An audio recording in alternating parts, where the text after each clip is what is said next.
जा नाश कर देगा हमर नया नया गवाना नया तकिया बिछवाना नया चोली के खोली तू बनवला खेलवाना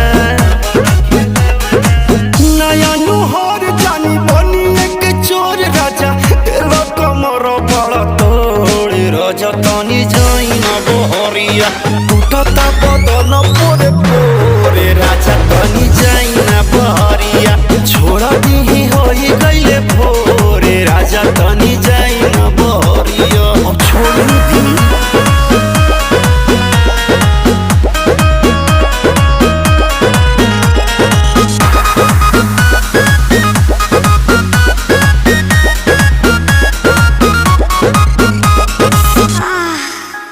खाई गईला उठल ली